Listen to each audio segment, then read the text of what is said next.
Okay, we'll go on to part B of that. What we need to find now is at what time during the interval is the rate of change in the number of bacteria a minimum. So we want to find the minimum of the rate of change. So we want to find the minimum of the first derivative, and so we need to find its derivative. We're not looking for the minimum of the original function. We would find the first derivative for that. But if we want the minimum of the first derivative, we need to go to the second derivative. And I'll scroll up for that, or scroll down for that rather. If we start back at the first derivative, which is 1000 e to the negative t over 20 times the quantity negative t over 20 plus 1. Again, we'll have a product rule here, and the second derivative will be 1 d2.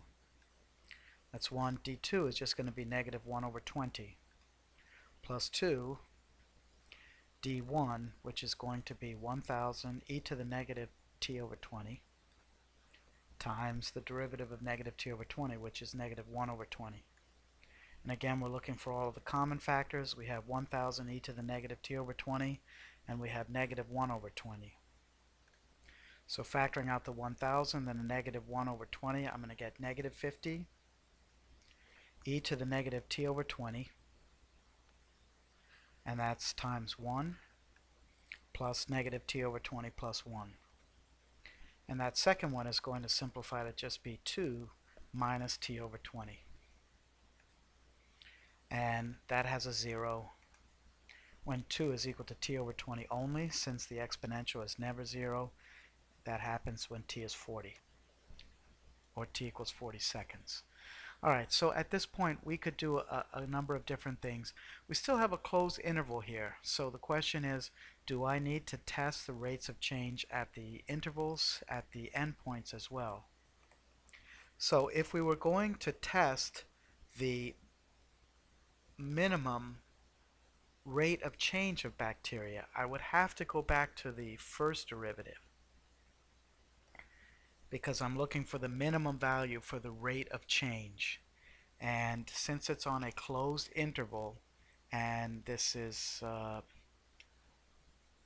since on a closed interval, we could also test the first derivative values for a minimum by looking at the critical values and the endpoints of the first derivative. So that's one way of going about this. So at t equals 0, the rate of change is 1000 units, or bacteria, whatever they are, per second. At t equals 40, the negative t over 20 is now going to become negative 2. And so we're going to have 1000 over e we're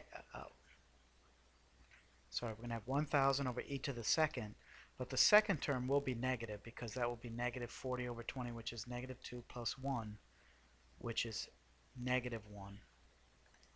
So the rate of change at 40 is negative 1000 over e to the second. Again, if e is roughly 3, then that's negative 1000 over 9, whatever that is, some negative 300 or something.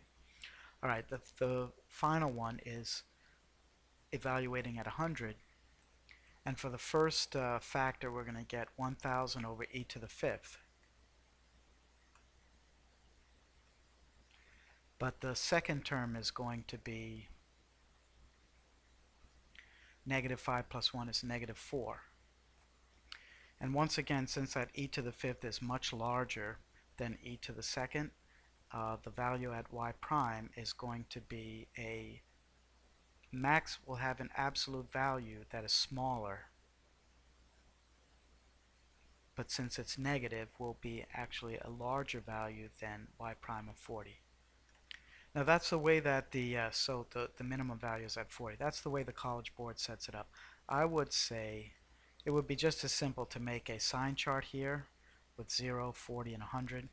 Take a test value of 20. This time we're plugging into the second derivative, because we're looking for a minimum on the first derivative. And that will occur when the second derivative changes from negative to positive. And plugging in 20, we'll get a negative value.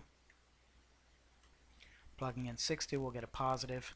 And since the function starts out decreases, hits a minimum, and then increases, the minimum value has to be at 40. And so that will be the minimum value for the rate of change in bacteria.